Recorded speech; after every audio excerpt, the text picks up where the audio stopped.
DiJonai, you're always in a dirty play. DiJonai, once again, here we are today. Oh, DiJonai. What do you call a defender so unpredictable that referees summon security and teammates tense up whenever she closes in? DiJonai Carrington's path from hard-nosed stopper to headline-collecting lightning rod reads more like a cautionary tale than a highlight reel.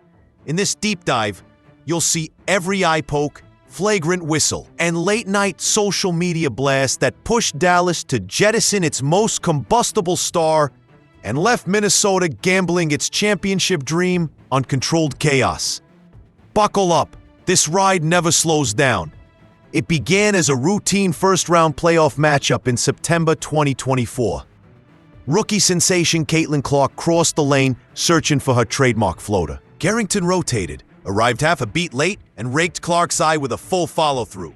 In one instant, Clark's shot turned into a stagger. Her vision blurred, and a bruised orbally bone became the talk of every sports feed for days.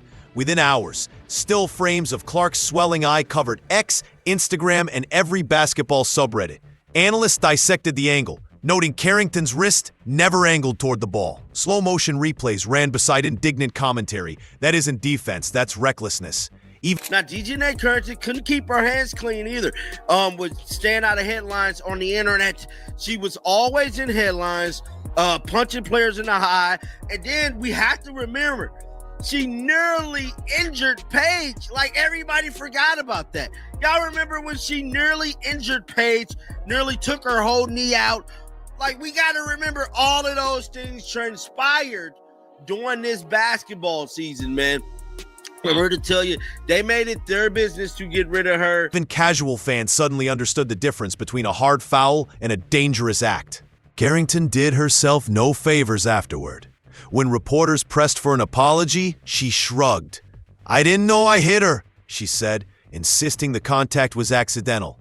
The quote ran on a loop during national broadcasts, fueling the narrative that she was either oblivious to her own actions or unwilling to accept responsibility. The fallout stretched beyond one contest. Coaches in every locker room instructed their players to protect their faces. Referees warned teams during pre-game huddles that anything near the eye area would draw immediate whistles. In a league starved for mainstream attention, Carrington had turned a playoff upset into a discussion about safety, and she was only getting started. The eye poke was— Oh, and there's Skylar on the floor. At first glance, this might not look too bad. But when we get some different angles of it, you just see how this is clearly, definitely, 100% not a basketball play. Let's take a look. We got DiJonai. Signals for the officials that this will likely get upgraded.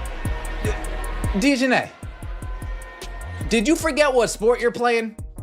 You know this is basketball, right? It's a signpost, not an endpoint. The pattern that followed would cement her reputation. Fast forward to June 4, 2025. Seattle's Skylar Diggins sprinted coast to coast for what looked like an easy transition layup. Carrington closed the gap but never touched leather.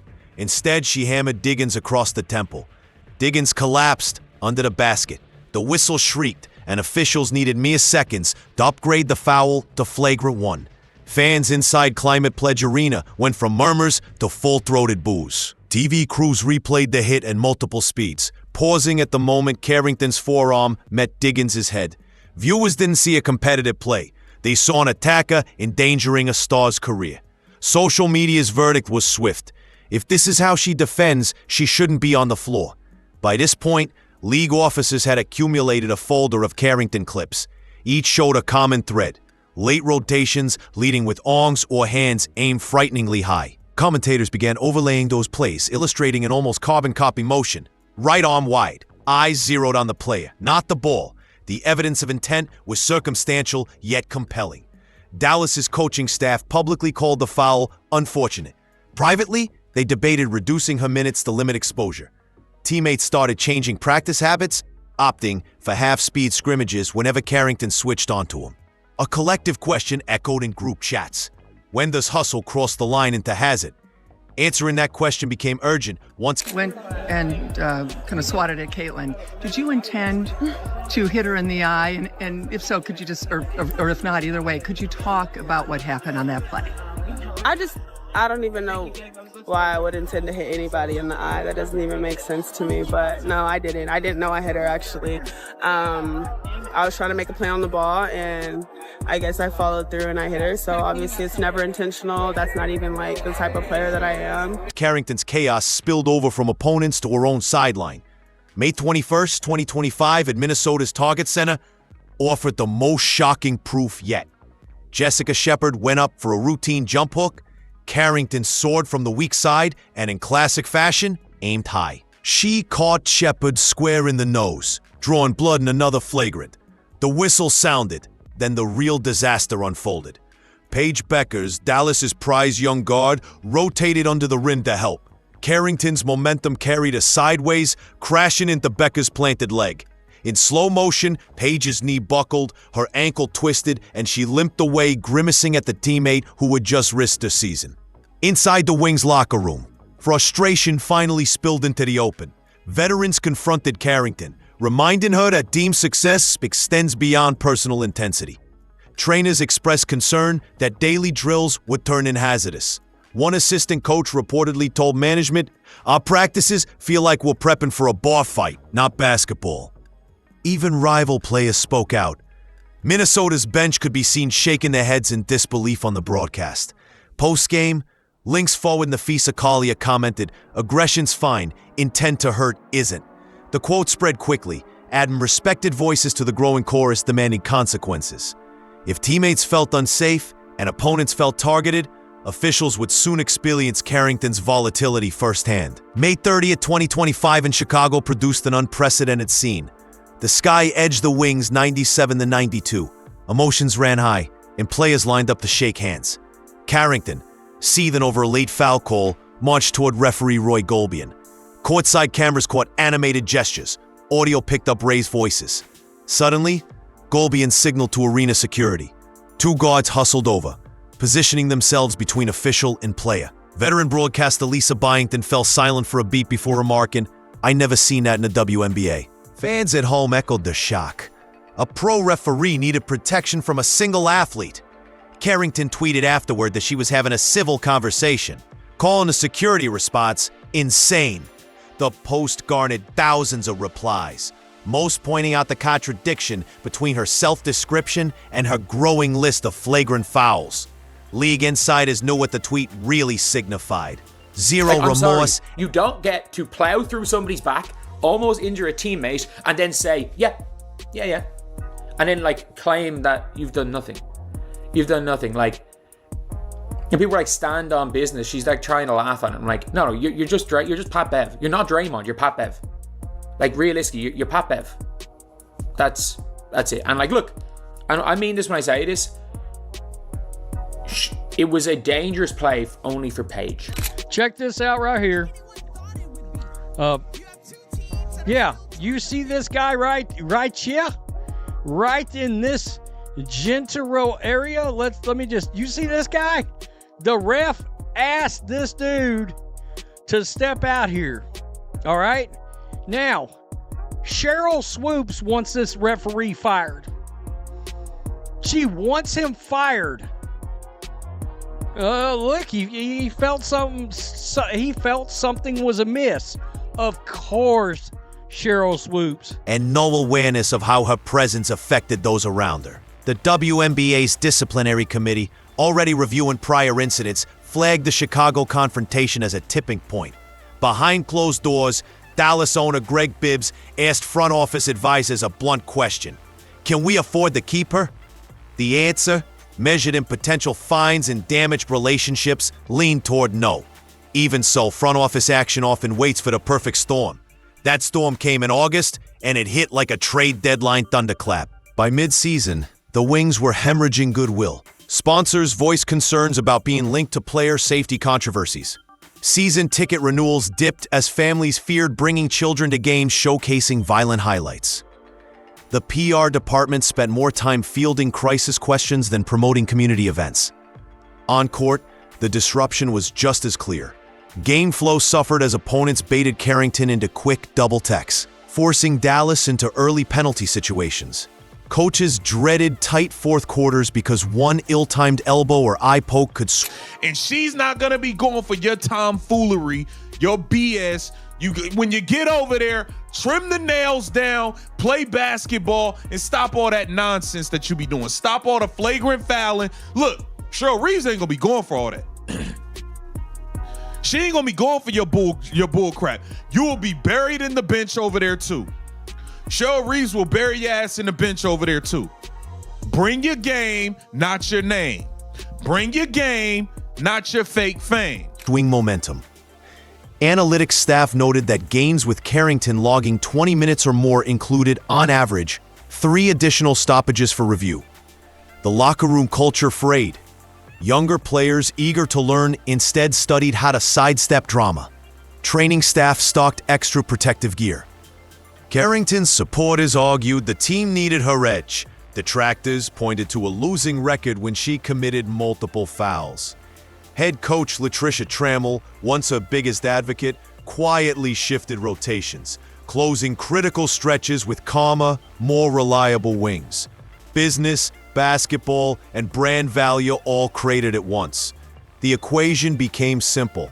One player's upside could not outweigh league-wide backlash and internal exhaustion. Something had to give, and it did. August 3rd, 2025 broke the stalemate and rewrote the playoff map. News alerts lit up phones during breakfast. Dallas sent DiJonai Carrington to the Minnesota Lynx in exchange for Diamond Miller, Carly Samuelson, and a 2027 second-round pick.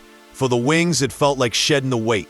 For the Lynx, it was a moonshot bet that raw fire could be refined into gold. Diamond Miller entered the league as a second overall pick in 2023, averaging 12 points, nearly 4 boards, and efficient perimeter shooting that had climbed above 53% in 2025. Carly Samuelson, while recovering from foot surgery, still boasted a career 41% clip from deep. The draft pick offered future flexibility. Dallas fans rejoiced. Reliable production minus nightly controversy. Minnesota's calculus was different. Coach Cheryl Reeve, architect of 4 championships, believed her culture could harness Carrington's relentlessness. She envisioned a postseason where Carrington DiJonai Carrington is clearly a dirty player. There's no ifs, ands, or buts about it. And if Chin, what do you have going on in that mind of yours? Are you okay? DiJonai, are you okay? DiJonai, are you okay? Are you okay? DiJonai, are you okay? DiJonai, are you okay? Are you okay? Yes, DiJonai. Get it together, collect your thoughts, collect your emotions, because the last thing we need to see you is crash out. Let's watch it, and this will give us a couple of different angles. Records of games. There's your tip. Diggins, who's still fast, gets down the floor, buries it, draws the foul, but is shaken up.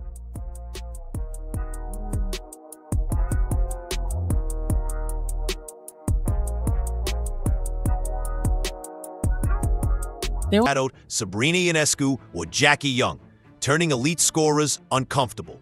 If it worked, the Lynx would possess the league's most ferocious perimeter defender. Yet risk loomed large. Carrington's playoff track record included more flagrant whistles than clutch buckets. Analysts warned that one poorly timed elbow in Game 3 of the semifinals could shift an entire series. The question of control versus chaos now belonged to Minneapolis, but its answer would ripple across the entire WNBA. The Lynx locker room welcomed Carrington with cautious optimism. Veterans laid ground rules on day one. No headshots in practice, no confrontations with officials, no tweets without cooling off periods. Nafisa Collier, the team's emotional center, met privately with Carrington, stressing that championships demand discipline. Early scrimmages showcased the upside. Carrington hounded ball handlers baseline to baseline, turning routine sets into rushed heaves. Coaches applauded the intensity, then immediately flagged moments when her hands drifted above shoulders. Penalty push-ups became the new drill. Every accidental face swipe cost the entire team 10. Peer pressure worked better than any fine. Off the court, the franchise assigned a mentor, retired Lynx legend Rebecca Brunson, to guide Carrington through media obligations. Brunson's advice was simple: Show accountability before apology is forced. Carrington responded with visible effort, spending extra film sessions noting angles of contact and timing of closeouts. Still, tension lingered. Fans emailed the ticket office expressing excitement laced with concern. Commentators reserved judgment until the first nationally televised clash with New York or Las Vegas. The entire league watched, waiting to see if the gamble would pay dividends or ignite disaster. While Minnesota worked on containment, the WNBA quietly sculpted new guardrails to prevent future repeat performances. Carrington's saga forced the WNBA to confront its own values. Physical play. Was it a flagrant 1? Yes. Could it have been called a flagrant 2? Yes. Was it more dangerous to Paige Beckers than anyone else? Because Paige Beckers was the one who was the person with the break Jessica Shepard's fall. Could she have blown out her teammate's knee? Yeah. Yeah. Like, that is what, like, realistically, that is what the conversation should be about. Because she wanted the Kiki Iriafen viral meme. Because as soon as she did it, look at what she does as soon as she did it. As soon as she did, she walks towards Jessica Shepard and just tries to do the Kiki Iriafen face. DiJonai Carrington, we are not even 10 games into the season. There are more times than not of DiJonai playing dirty, get a flagrant foul. Oh my goodness, DiJonai, what's wrong with you, man? Is this what your coaches condone? Is this what your coaches, like, Christy 2.0, whatever you want to call this coach? I mean, are we condoning this? It long been celebrated, but viral clips of intentional face contact threaten fan trust. League executives proposed automatic suspensions after 3 flagrant fouls, mandatory anger management workshops, and stricter replay standards focused on head safety. Broadcasters adjusted production cues, cutting away from replays that glorified dangerous hits. Sponsorship teams drafted clauses protecting partners from negative exposure.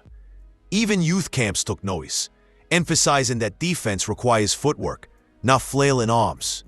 Players Association leaders walked a tightrope, defending athletes' competitiveness while acknowledging public outcry. Off-record discussions raised a stark reality. If the league failed to protect stars like Clark and Diggins, long-term growth could stall. Carrington's trade became the power symbol for a broader shift. Dallas demonstrated that a franchise could prioritize safety over talent, and Minnesota spotlighted the possibility of rehabilitation when structure is ironclad. Which model triumphs may shape policy for seasons to come. With policies evolving and reputations on the line, one final chapter remains unwritten. DiJonai Carrington's story hovers on a knife's edge between redemption and infamy. If Minnesota transforms her fury into focused defense, the Lynx could greet June 2026 with confetti swirling overhead and a narrative of remarkable rebirth. If the pattern repeats, if another eye poke, elbow, or referee confrontation surfaces, doors may slam shut faster than any trade can reopen them. So viewers, weigh in. Does an unrelenting motor justify the gamble? Or should the guardians of the game stamp out danger at any cost? Comment your verdict, hit subscribe so you catch the next twist, and remember, on a hardwood court where reputations can change in the blink of an eye, every choice matters.